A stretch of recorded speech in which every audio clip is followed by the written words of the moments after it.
So, Rich, it is so nice to have you on the show again. It's been a long time. I'm excited about this topic.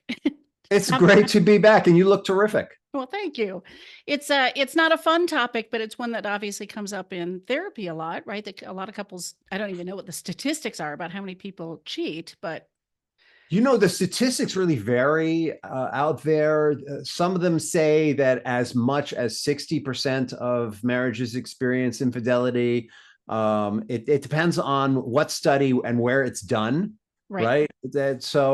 But it's out there. right, And I think even more important, there is fear about infidelity. There's jealousy, there's checking all the time to see if there's infidelity. That all of these things are present in a lot of relationships, and so it's a super important topic. right, right. And even if we're talking about the statistics, it's sort of like what even counts as infidelity. So it kind of leads into something I wanted to ask you about, like what what counts? Are there different levels of infidelity? There, are some worse than others? Like, what are your thoughts about the No, various infidelity is ways? only intercourse. Bill Clinton did not commit infidelity. Right. Yeah, it's a great question. What is infidelity? And it comes down to what is the nature of your relationship. I'm like, sounds legalistic, contract. Okay. Uh, I mean, the reason why I say relationship contract is there are couples who are not married, Hmm. who say you cheated on me, right? Right. But infidelity technically happens within a marriage. Okay. And so maybe I should Google that. I could be wrong. That's how I think of it. But And we know that breaches of trust can happen in any relationship, right? You don't have to be married to have somebody be cheating or breaking a exactly, contract. Yeah. exactly. So it's about what's your agreement and what is a breaking of that agreement. We were, before the show started, I pulled out this example of, I've met some gay couples, where gay men in particular, where it's okay to have casual sex, but you're not supposed to go back and do it more than once, because that would be cheating, Right. right? It's about emotional connection. Yeah. And I think it's actually really common particularly for married couples, when they have children, right? They have children, all of a sudden they're overwhelmed. No matter how many books you read, you're just not prepared for that. It's like tag team wrestling. You take care of them while I go do my thing. All right, now I'm going to take care of you, do your thing. And the relationship stops being focused on. And all of a sudden there's a lack of intimacy in the relationship, because you're not focusing on the relationship. You're just trying to keep the household afloat and keep your job going. And you start developing very personal relationships sometimes with people that might be considered a breach of trust by your partner. Right. Right. So infidelity might be, I go to work and with Jessa, and things haven't been so great at home because we can't even have physical intimacy, my wife and I, because we can't get the kid out of the bed. Right. Right. Right? They keep coming in, and I blame my wife for it. And I go to Jessa and say, Jessa, you wouldn't believe it. I know you and Tom went through this. I can't get the kid out of bed. And, between you and me, we're not having sex. And it's so frustrating. And Jessica says, you go into a place of, oh yeah, Yeah. that's so bad. Let's talk about it more. Right. Let's go to lunch and talk Yeah, about this. Yeah. right. And then we start talking about really intimate stuff about that my wife, feels like it's a breach of trust. So that example, I know I spent a lot of time dressing it out. I think, that can happen in a lot of ways and on a lot of levels. Right. Well, it also brings to mind, though, that there's your explicit relationship contract, which might be like we're married, we're monogamous or something. But it also seems like people sort of assume, like some of these breaches of trust come out like, I didn't know you didn't want me to watch porn, or it wasn't okay to go for a cocktail with a coworker. Like there's a level of interpretation or perspective on this that maybe doesn't become clear until they've tripped over this, right? I love that. I love that. I had a couple that came to me where one member was complaining that the other was engaged in pornography and felt that it was a breach of trust. Right. Yeah, and the real complaint was that partner who was watching pornography now wanted to alter their marital contract so that it was they would have other people in their part because of what they were seeing on on video, multiple partners. They wanted to become polyamorous and have multi partners, and the other one was like, no, I did not sign up for that. Right. That may rock your world, but it's not rocking mine. And so I think they were right that it was a breach of trust, because it was pulling their partner to say, let's change the contract. Right. And in fact, emotionally, they had already changed the contract, because it's this whole thing of who is it? If you're watching pornography, is it an emotional violation? And it becomes even more interesting when you start to think about, I was reading in the newspaper about this guy who was exploring having sexual fantasy relationships with AI. So there's AI out there that's been designed for people to and then you pay extra for the AI to generate an image of what it might look like if it were naked. Right. And you pay extra to have to have sex with the AI, to have well, not actual sex, but right. Virtual like sex, phone sex or video sex with the AI. Is that a breach? Yeah. Or is it just you masturbating? Right. All right. So besides like all these gray areas where people might interpret this differently, if we're looking at explicitly, somebody has cheated. They have broken an explicit agreement.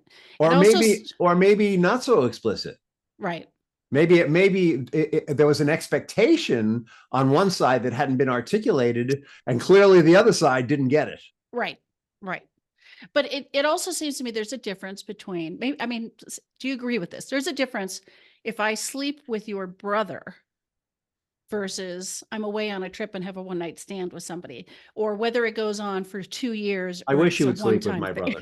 Or whether it's a one-time thing, or whether it gets admitted, like I come home and confess to you versus you have to discover it, or some of these aspects make it better or worse or more impactful or not, or thoughts on that? I love where you're going with this. In 12-step programs, when people are recovering from alcoholism or addiction, the popular advice is don't do anything that would bring harm to the other person. Mm-hmm. So if while you are actively using, you happen to have relations with another person, do not tell your partner. Mm. And it's like in that context, it kind of makes sense, because when you're actively using, you're really not being yourself. Right. When you're in the thralls of your addiction. So everything that you do, it's kind of like a get out of jail free card in a way, except that it's not. You're supposed to make sure you don't do it again. Yeah, exactly. You're supposed to take accountability and change. But I think that for those same people, if they were to step out on their partner clean and sober, then they have a responsibility to talk about it, because they are now allegedly in their right mind. Right. And the reason why is both parties have responsibility. Yeah. So in the case of an addict, Jessa, if you're out drinking and drugging, I might be saying, Jessa, you got to stop doing that. And you're like, yeah. And you do whatever you do. I'm been advocating for you to be healthy. I've been engaged. My responsibility is less. I know that while that's going on, things might happen. But when when the person's clean and sober and they do it, it's completely different. They're stepping out because their needs aren't being met, and because the basis of the relationship has not allowed enough honesty to express those needs in a way that is responsible. Right. So a lot of times what happens with with any couple that's in this position is I'll go back to the child in bed. The one partner's saying, hey, you got to get this kid out of our bed. That's not a responsible expression of need. It's blaming, it's passing the buck, instead of saying, wow, this child is really needy. Hey, I really miss you. Maybe like while they're in school, we can figure out a way to we can have a date and figure out a way to get together while we're handling this problem. Right. But the difference is, are we communicating honestly and responsibly? Irresponsible communication is dishonest, by the way. Right. Like when we communicate from a blaming place, it's dishonest. It's dishonest because we're not being honest with ourselves that we have responsibility in the relationship. Yeah. In fact, we have, even though in couples counseling, the story we like to tell our clients is, oh, it's 50-50 responsibility. In real life, as individuals, we are 100% responsible for our side of the street. And Right. we need to act as if we're 100% responsible, even though we can't control other people. We need Right. to act as if we're 100% responsible in order to clean up our side of the street. Yeah. And there's a difference between, having a mindset of accountability versus actually being responsible for how other people behave. Right. Right. And part of the healing process involves that. So what's I mean, maybe you could lay out the typical way somebody's going to respond when infidelity is discovered somehow. Like what do most couples do and react like, and what should they be doing? It is different for every couple. Some partners react with intense rage. Some partners react with intense hurt. Some partners shut down emotionally and get very rational about it. Okay, let's talk about this. And inevitably, whatever the surface reaction is, the road to healing has to do with getting behind that, right? Because the surface reaction tends to be a triggered response based on whatever we've experienced in our childhood, whatever traumas maybe we've experienced, depending on what response we're talking about. Ultimately, we need to get behind that. So the on the front end, the response can be different, is different depending on your history. But on Mhm. the back end, the road is the same. Okay. So what would you say the biggest mistake is people make in dealing with an affair in their relationship?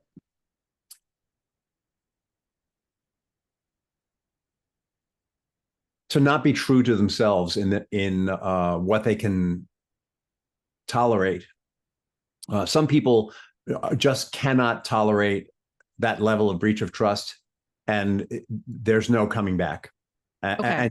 And they might try and heal it anyway, Ah, because they feel like they need that person. They might have they need that person in their life, and on some level they feel guilty, and so they need to fix it. Even though they don't have the ego strength to really tolerate that kind of vulnerability and that risk again.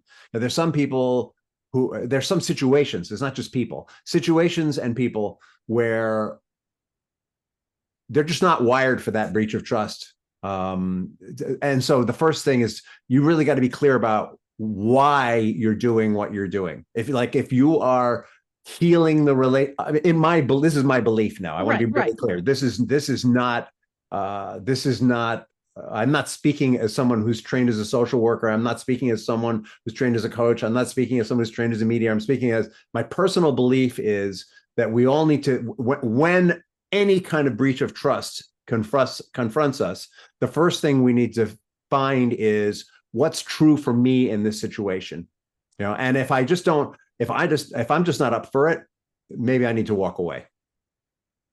But that seems a little complicated to me, because in the early days, it might be hard to know, what's true for me now when I'm in the midst of all this emotion and reactivity and this discovery, and my whole world's been shaken up. How long does it take to know, I guess? No, really, I'm not wired for this. This isn't okay. Right. Because there must be that initial wave of emotion and reactivity. I think most people,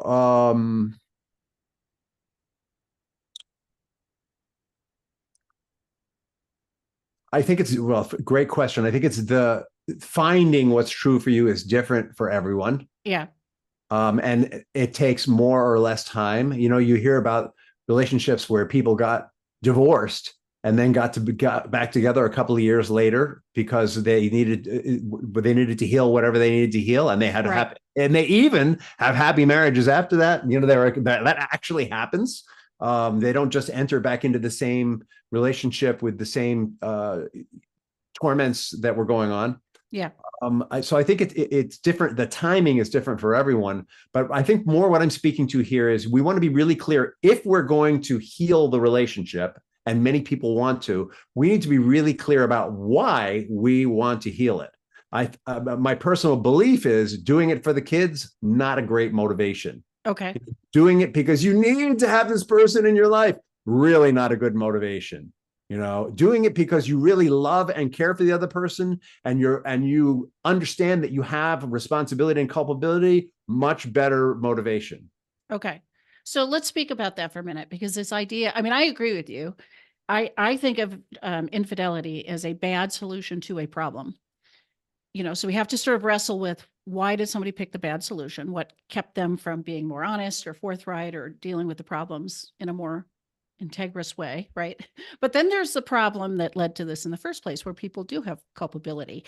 How how do you start to talk to clients about that? Because sometimes they're very resistant to the idea that I have some role in this. You're the one that cheated, you know. Well, I mean, the obvious one is you picked this person, right? Elephants don't marry giraffes.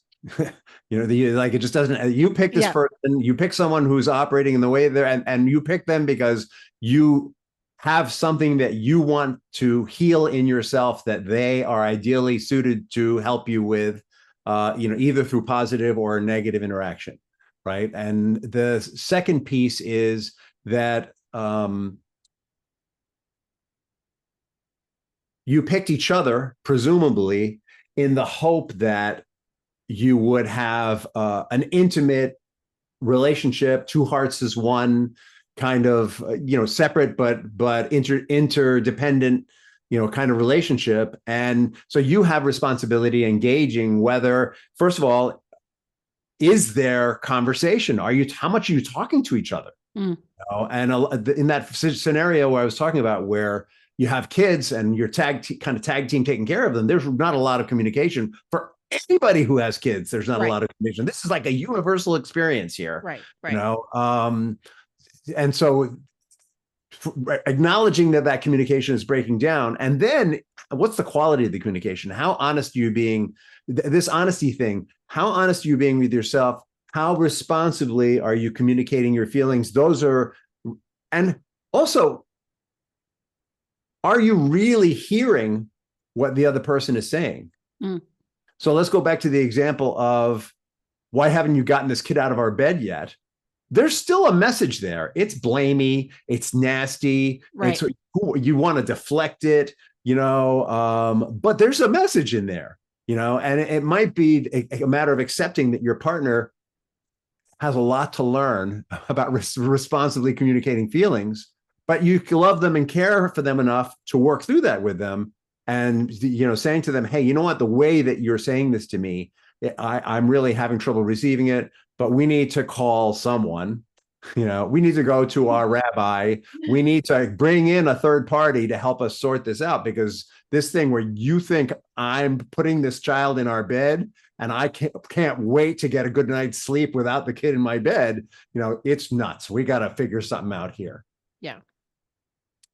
So it's about how honest you being with yourself, and then how are you meeting the other person's, denial, blame.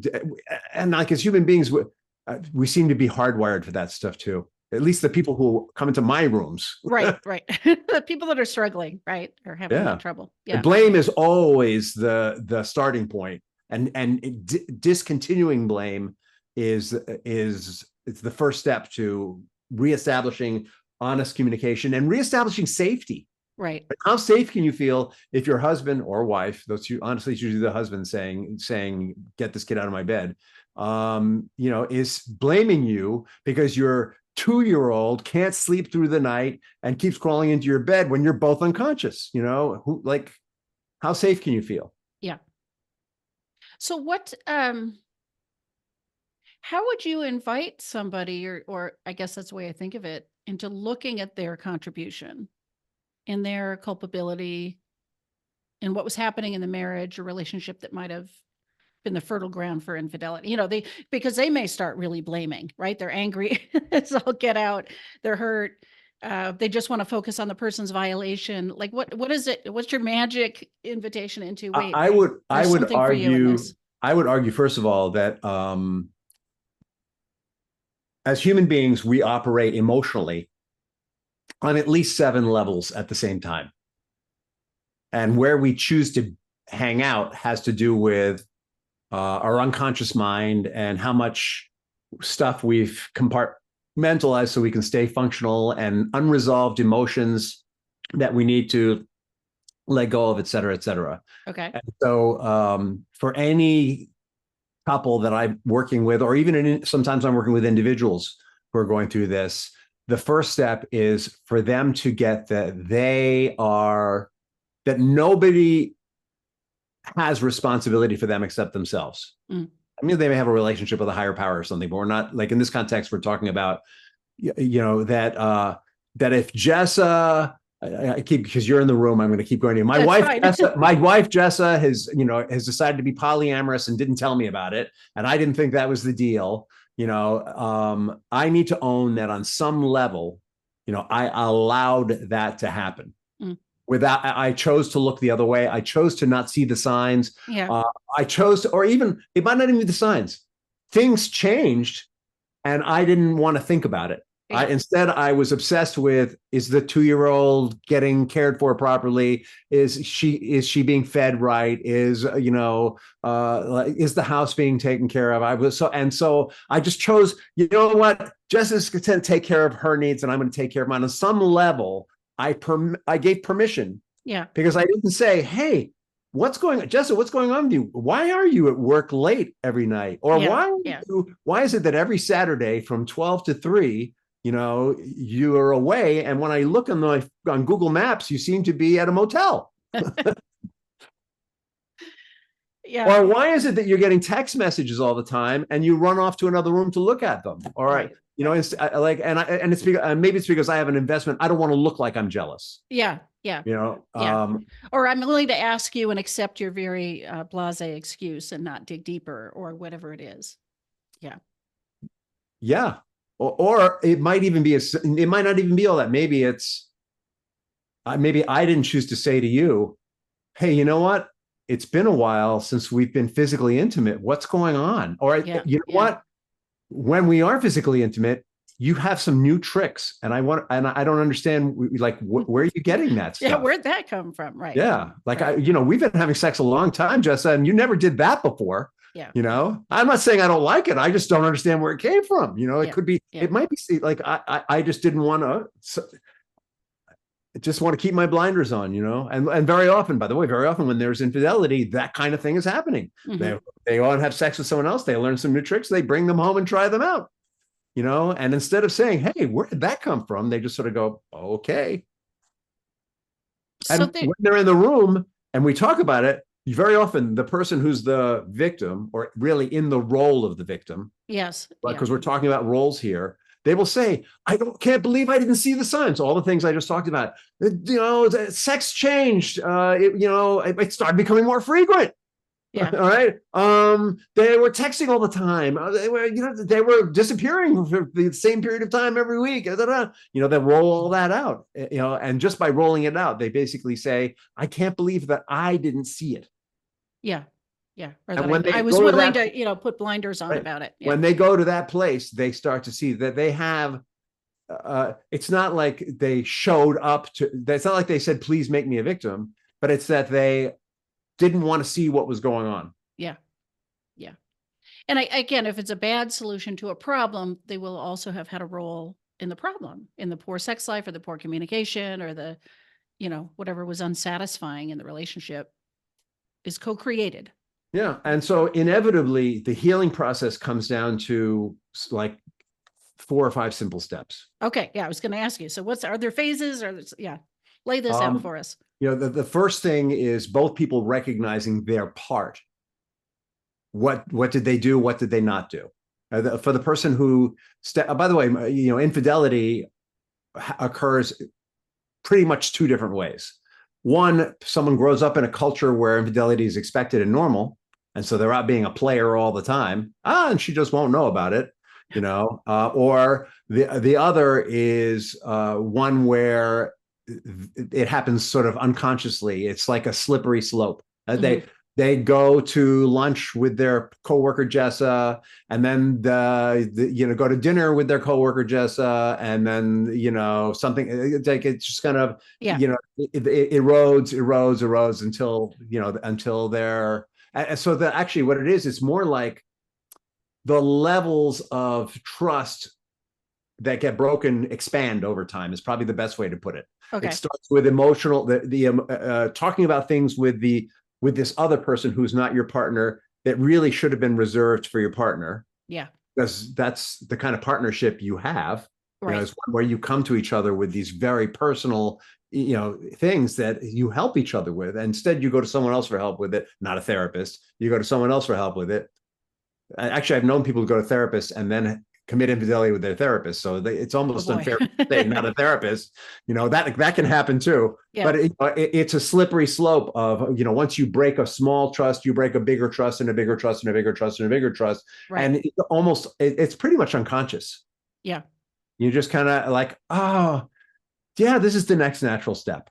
And so those are kind of the two ways that occurs. But in either case, and actually, the people that I work with, I almost never get someone who says, well, you know what? I grew up in Buenos Aires, and men in Buenos Aires, which is where my family's from, by the way, men in Buenos Aires, it's normal for us to have, multiple partners. I almost never get clients like that because right. Usually an understanding in that relationship that's what happens. Sometimes the wife has multiple partners too, and they just don't talk about it. It's just like how they roll. More often, it's the second group that show up. And yes. The first step is, all right, what was my part in this? Like why didn't I say something when I noticed he stopped talking to me about, personal things? Or why did, as I saw, like on each step of that slippery slope, the person who is being cheated on, I'm trying to find a new way to frame that. Yeah. Right. The person who's being left behind is maybe another way to put it. Right. There was something they could have done. There's a need they were not meeting in themselves and they were not meeting in the other person, and it was not being expressed. Right.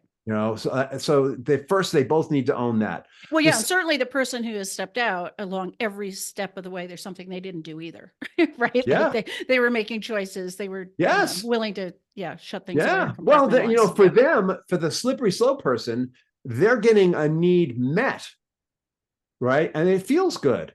Right. And in the first case of emotional infidelity, we'll call it, there isn't really nowhere in the marriage contract did it say, and I will only talk to you about the personal things in my life. Right. That's kind of an assumed thing that hopefully couples are going to talk about more. So the first piece, though, you kind of know it's not right, but I didn't promise that. Yeah. So it wasn't in my vows. It said till death do us part. It didn't say anything about who I'm going to share my feelings with. Yeah. And then that opens the door for the next thing. Right. Right. So yeah, there's responsibility, but it's seductive is the word I'm looking for. Yeah. And kind of insidious. Yes. So anyway, first acknowledge what are the needs that aren't being met.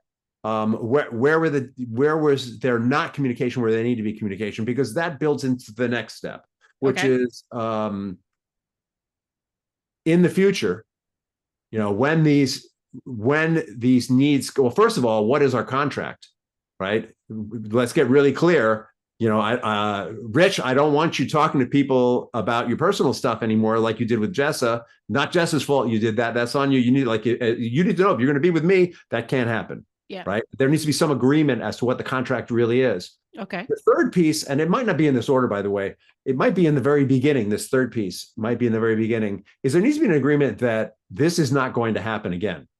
Yeah. And that's really tough, because that's what anyone who's dishonest says, it'll never happen again. Well, yeah. In my work with clients, it's like, it's easy to say, oh, I'll never do it. But it's in my mind, like that person really has to kind of have a dark night of the soul, wrestling with themselves about how they did this and come to their own certainty that I will never do this again for me. I mean, it can't just be words to your partner. It's got to be like a grounded knowing that I refuse to take this bad solution again, And I think the reason why all of this other stuff needs to be aired out is because the person who was on the receiving end of this needs to be really clear that the person who was slipping down the slippery slope, A, recognizes what happened, B, knows how to express those needs to them in the future so that it doesn't happen this way again, and C, really and truly wants to be in a committed relationship with them and them alone. Yeah. You know, Yeah. and that's why all that airing out is important. Right. And then another piece of it we talked about, we intimated earlier, is there's kind of the personal responsibility. And you're talking about on the person who's on the slippery, the person who's the infidel. Right. Right. You know, they need to really get what happened with them. And the person who is on the receiving end of that, they really need to get their responsibility 100%, as if they caused it. Mm. You know, like if I were, and so this is it's called the stance of accountability, and it sort of comes out of Est and LifeSpring, and Tony Robbins is really big on this also. It's a kind of a core concept. You want to look at what happened as if you were God, and as God, you made this happen because there's something that you needed to learn from it. There's something that you needed to get from it, and then you recognize every action that you took that caused this to happen. And so it's the denial, it's the self-involvement, it's the looking the other way. And the reason why is you want to see, all right, so in the future, the me that's going to show up, who's totally responsible, is going to make sure that I'm paying attention. Maybe we're going to, have an agreement that we can look at each other's text messages if we want. Maybe my wife and I actually have each other, follow each other, have each other on Google Maps. I never look. But it's more because if there's an accident, she wants to know where to scoop me up off the road, Right. But it might be something like that. What are the actions that I need to do to feel like I am responsible and I'm aware, and when those things that happened before start coming up again, I see it and don't dismiss it. Yeah.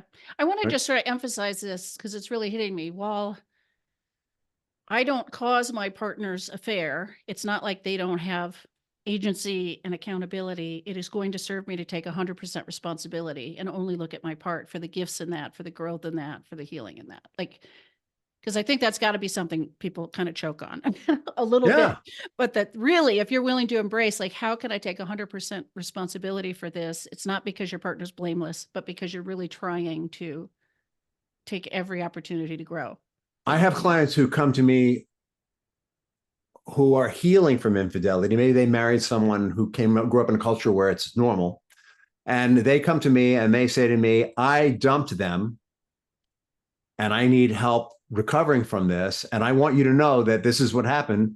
I checked their phone, right? I thought I was being paranoid, but you know what? I gave myself license to look because I needed to know. Right. So, and I would rather check and find out I'm paranoid than find what I did find, which is that they were, there was somebody else. Not only was there someone else, there was someone in, 2012 and my sister and, right. And they're coming for healing from that because they had an intuition and they followed it. All right. So what's the fifth step? If I'm following along, I think that the fifth piece is always and forever, right? That you can't drive change, real change, unless, number one, you look at whatever old emotions you have and assumptions that you have from your childhood, your past, that maybe got in the way of your seeing what was going on, or going on either, when I went out to lunch with Jessa, seeing that, wow, I'm having an interaction with her that feels like maybe it should have been with Catherine, or, if I'm Catherine, noticing that Rich is kind of checking out emotionally, what got in the way? And I need to identify that stuff and let it go, expunge it, because it's, I keep, God, it's like, somebody gave me these great glasses. I'm supposed to use them on my computer. Otherwise, it's kind of like I'm wearing these orange colored glasses, and the whole thing happens. But if I don't take off the orange colored glasses, I'm always going to see things the same way. So, in the same way that I'm going to take off these orange colored, for those of you who are just listening and not watching, I'm taking off these orange colored glasses. I see things very differently now. And now I can create from a new space.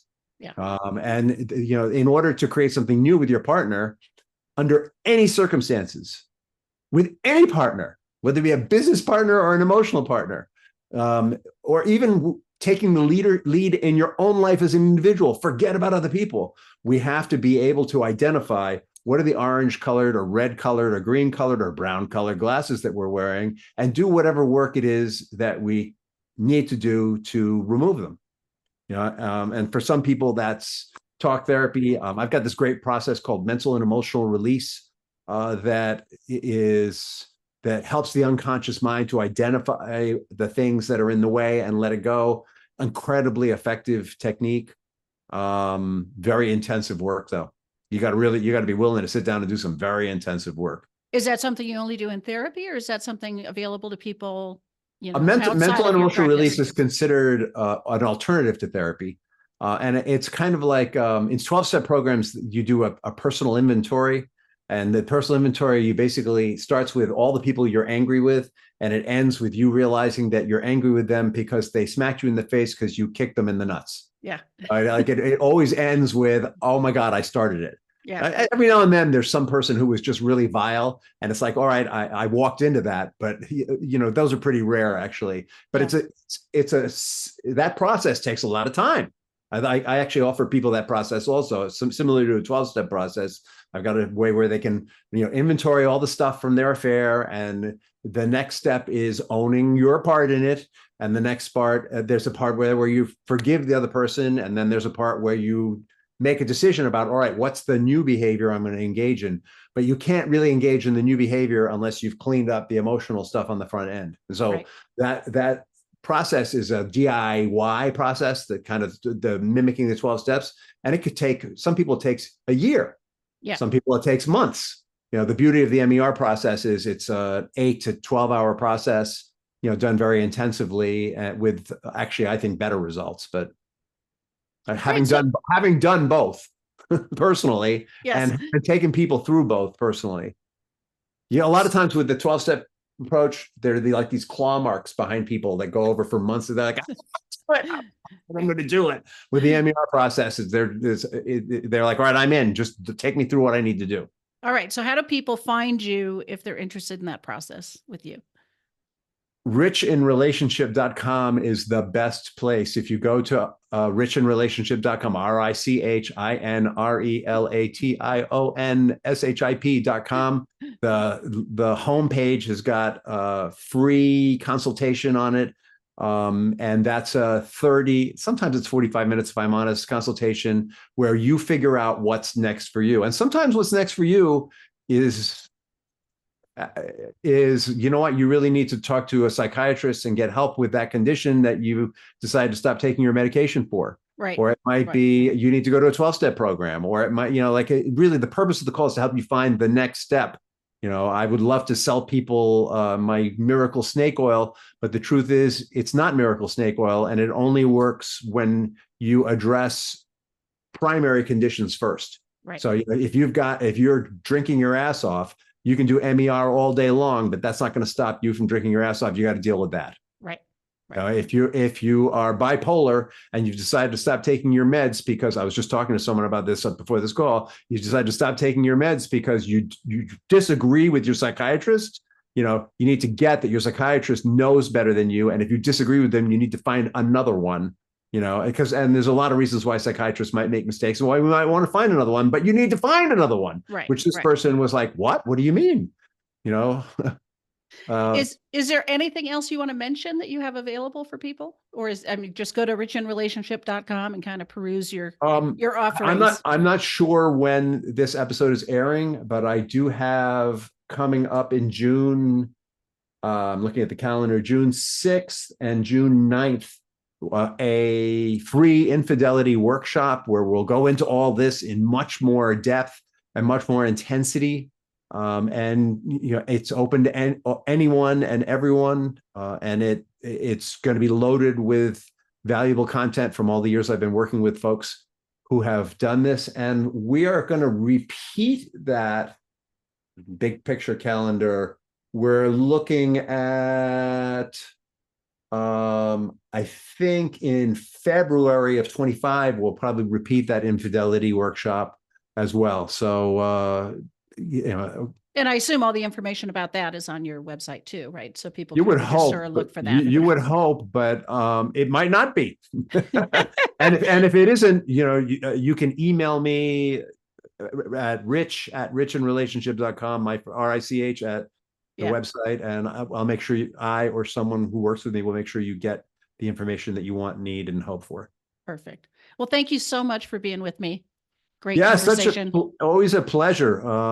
This is a really very intense topic, and Yeah, and I have had personal experience with it and a lot of professional experience with it, so I'm very passionate about it. Thank you for listening yeah. to me. You are welcome.